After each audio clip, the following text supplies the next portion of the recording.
जी नमस्कार दोस्तों, स्वागत है सारे लोगों का। बीते दौर में आप लोगों ने देखा कि शिक्षा विभाग के द्वारा लगातार लेटर पे लेटर जारी किया गया।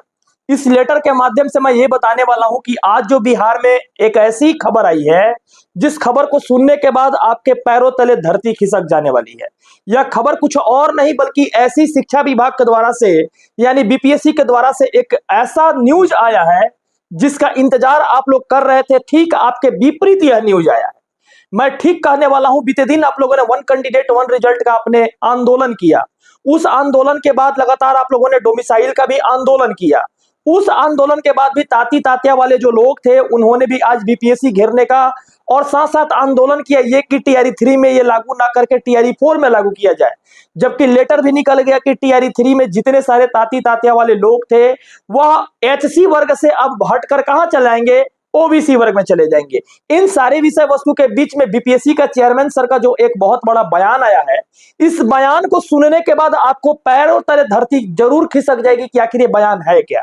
आइए चर्चा करते हैं कि बीपीएससी के चेयरमैन साहब ने क्या कहा। सबसे पहले कि आज एक न्यूज एंकर गए थे रजनीश भैया, उन्होंने जाकर यह बात को पूछा कि डॉक्यूमेंट वेरिफिकेशन का क्या प्रोसेस है। इसके साथ साथ उन्होंने पूछा कि बीपीएससी टीआरई 3 का रिजल्ट कब तक आएगा। उन्होंने यह जाकर पूछा कि आखिर किस प्रोसेस से इस बहाली को कर रहे हैं। तो माननीय अध्यक्ष महोदय के द्वारा एक ऐसा प्रतिलिपि आया जिस प्रतिलिपि को सुनने के बाद आप यह नहीं कहोगे कि डॉक्यूमेंट वेरिफिकेशन रिजल्ट के पहले हो पाएगी। पॉइंट नंबर 2, माननीय अध्यक्ष महोदय ने जो बात कहा था इस बातों को आप लोग गौर से समझिए, सुनिए पहले इस वीडियो। 23 तक तो हमने डेट ही रखा है, तो 24-25 तो कंपाइल करने में टाइम लगेगा, 26-27 तक संभावना है। अच्छा, अभ्यर्थी आंदोलन भी किए थे, आपको पता होगा, काफी हंगामा भी हुआ था। अभी भी वो डिमांड है वन कैंडिडेट वन रिजल्ट, इस पर क्या हुआ? ये तो हम लोग को करना भी नहीं है। पहले तो कोई भी अभ्यर्थी एक से अधिक पदों के लिए आवेदन दिया है तो एक्सेप्ट किया हुआ है, हम रोक नहीं सकते हैं। ज्वाइनिंग अगर कोई एक पद पर करे तो नेचुरली दूसरा पद ऑटोमेटिकली खाली हो जाएगा। तो विभाग इसको देखता है, किसी स्टूडेंट को बीपीएससी नहीं रोक लगा सकता। तभी इस पर कोई पहल नहीं की गई? नहीं, बिल्कुल कर भी नहीं सकते हैं, उसका फ्रीडम है। कोई भी लड़का अगर एक से अधिक पदों पर आवेदन दे सकता है, कोई रोक नहीं है।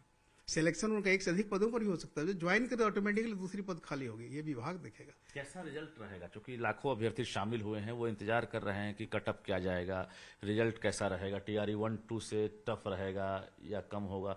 50% जो आरक्षण है ये लागू होने के बाद किनको फायदा हो रहा है, ये बताइए। देखिए, ये कट ऑफ का तो अभी बताया नहीं जा सकता है, रिजल्ट प्रिपरेशन अभी हुआ नहीं है। लेकिन लास्ट ईयर जो टीआरई 1-2 में गया था लगभग उसी तरह के स्टूडेंट का लेवल और क्वालिटी में बहुत अंतर नहीं आया है, उसी तरह के स्टूडेंट फिर अपीयर हुए हैं। तो थोड़ा बहुत इधर उधर हो सकता है, लेकिन बहुत नीचे नहीं जा सकता। बहुत नीचे नहीं जाएगा।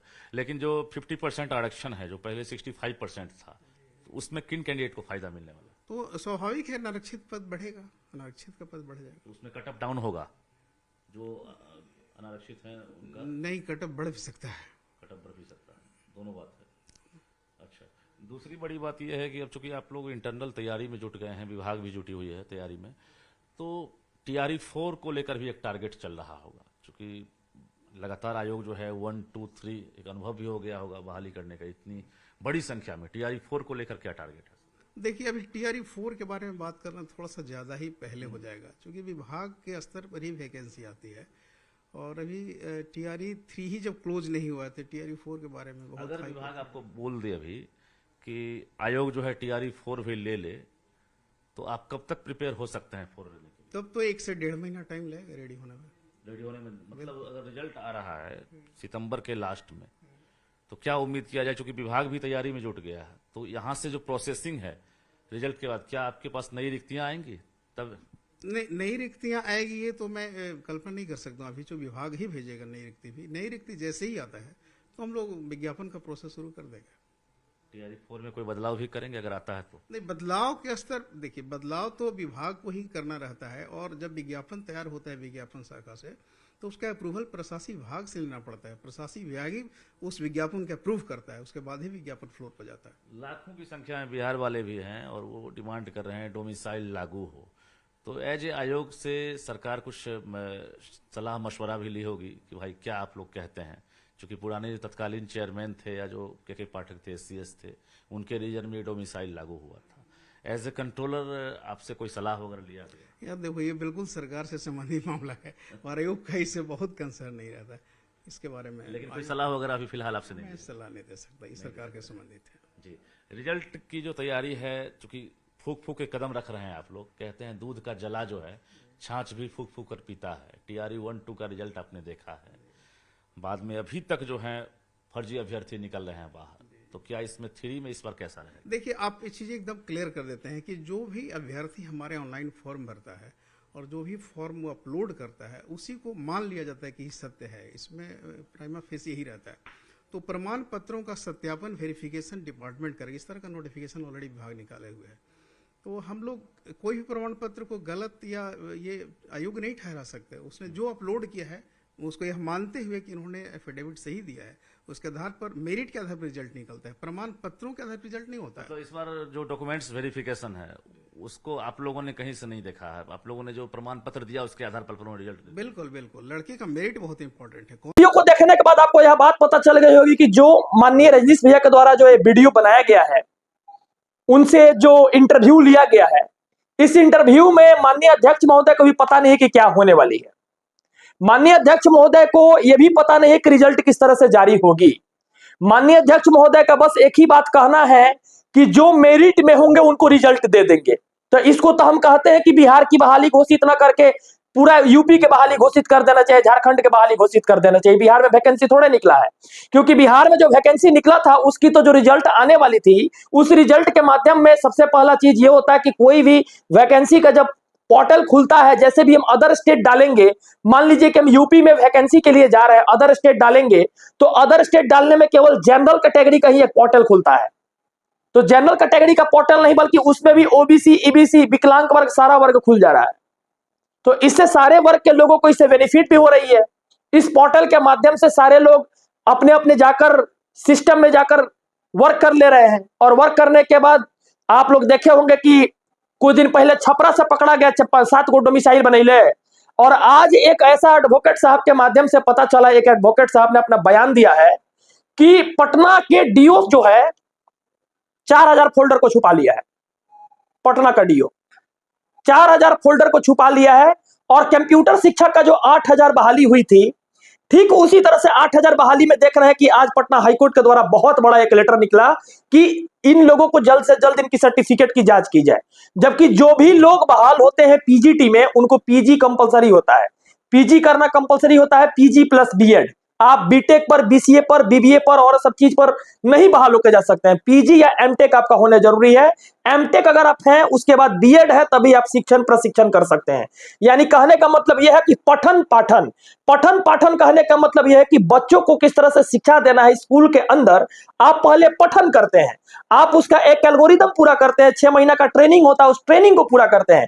उसके बाद क्या करते हैं, पाठन करते हैं, जाकर बच्चे को पढ़ाते हैं।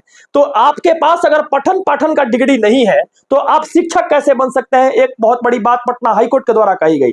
लेकिन दूसरी नंबर चीज यह है कि पूरे बिहार के बच्चे देख रहे हैं कि ये आखिर बीपीएससी के द्वारा गलती फिर क्या किया गया, माननीय अध्यक्ष महोदय के द्वारा क्या गलती कहा गया। मान लीजिए कि डॉक्यूमेंट वेरिफिकेशन नहीं होगा, फिर से रिजल्ट दे देती है बीपीएससी, रिजल्ट दे देती है, 1 कैंडिडेट 1 रिजल्ट नहीं दे रही है। इसके साथ साथ पहले बीपीएससी का डीबी नहीं कराएगी। अगर रिजल्ट दे देती है तो इसमें सबसे ज्यादा घाटा किसको होगा? Point number 1। पॉइंट नंबर 2 कि जो बच्चे फॉर्म अप्लाई कर दिए हैं, बहुत बच्चे तो ऐसे हैं जो एनआईओएस वाले अप्लाई कर दिए हैं। टीआरई 1 में जो छूटे हुए थे, टीआरई 2 में जो छूटे हुए थे, अभी भी बहुत बच्चे ऐसे हैं जो एनआईओएस वाले फॉर्म अप्लाई कर दिए हैं। ये रियलिटी है, ये रियलिटी है। हमारे पास ऐसे ऐसे 20 कॉल आई है कि जब रिव्यू पिटीशन में गए हैं इन लोग, तब हो सके तो केस की डिग्री हो जाएगी, इसलिए सर हम फॉर्म भरे हैं। बहुत बच्चे ऐसे हैं जो फॉर्म डाले हैं एनआईओएस में, बहुत बच्चे ऐसे हैं जो अपेयरिंग में थे, जिनकी सीटेट के रिजल्ट आखिरी दिन आई थी, फॉर्म भरने का भी आखिरी दिन डेट था, उनको अपना ओएमआर सीट में कितना नंबर आ रहा है, जबकि ये आपको मार्कशीट अपलोड करना था, मार्कशीट अपलोड आप नहीं किए हैं, फिर भी 30 से 40,000 बच्चे ऐसे हैं जो अपेयरिंग कैंडिडेट वाले फॉर्म डाले हैं बीपीएससी टीआरई 1 टीआरई 3 में। तो इतने सारे बच्चों की जो संख्या दिख रही है, इन संख्याओं में बहुत सारी लोचा है। अगर डॉक्यूमेंट वेरिफिकेशन नहीं हुआ तो अपेयरिंग कैंडिडेट का भी रिजल्ट लास्ट दिन ही सीटेट का आया था, उन लोग जाकर बीपीएससी में फॉर्म डाला है।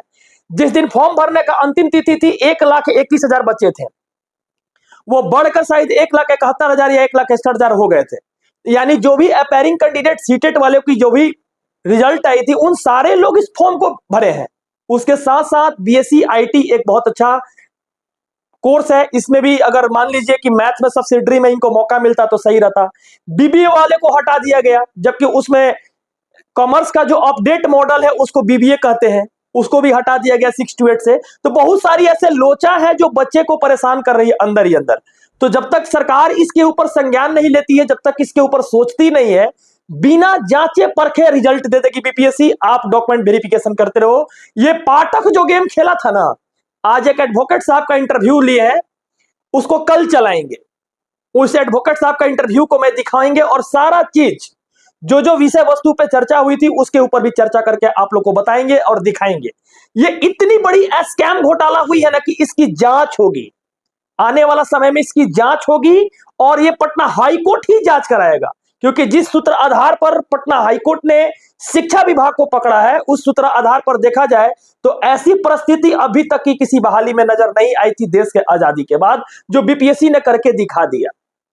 अब बताइए कि जब डॉक्यूमेंट वेरिफिकेशन नहीं होगा, वो रिजल्ट दे देगा। शिक्षा विभाग का काम है डॉक्यूमेंट वेरिफिकेशन करना, और शिक्षा विभाग ऐसा डॉक्यूमेंट वेरिफिकेशन करता है कि नियोजित शिक्षक 4 साल 5 साल 10 साल नौकरी कर लिया, जो वो आज भी कहता है पता चला डोमिसाइल बहरी से बनवैले था, 9 साल मलाई खाया है बैठ के नियोजित शिक्षक का, 9 साल के बाद उसको नौकरी से निकाला गया है। इस लेवल का भी डॉक्यूमेंट वेरिफिकेशन बिहार में होता है। यानी 2,000-4,000 रुपए कोनो खर्चा करता, कोई सीओ बना कर देता है, जाओ यार तुमको बना देते हैं डोमिसाइल। यहाँ का सीओ, यहाँ का डीओ इतना बड़ा गद्दार है, एक औरंगाबाद को छोड़कर, एक सारण को छोड़कर अभी तक 36 जिला से लेटर नहीं आ पाया कि कितने बच्चों को निकाला गया। सारा डीओ पैसा खा रहा है। आप लोग बीते दिन देखे होंगे कि 1 करोड़ रुपए डीपीओ खाया था भागलपुर का, उसको सस्पेंड किए थे माननीय मंत्री जी, मुख्यमंत्री जी। मुख्यमंत्री जी के बात यह कान में बात ही नहीं जा रही है, एसीएस महोदय के पास ये बात ही नहीं जा रहा है। तो जांच कैसे होगा? जांच होगा तब ना कुछ सामने आएगा। इतनी बड़ी बड़ी घोटाला जो हुई, इसकी जांच होगी तब ना सामने आएगा। लेकिन एक इससे बड़ा एक खबर यह है कि आप लोगों की जो डीबी है, हो सके तो पहले नहीं होगा, इस बयान से आपको पता चल गया होगा। चलिए बहुत बहुत शुक्रिया, बहुत बहुत शुक्रिया, धन्यवाद।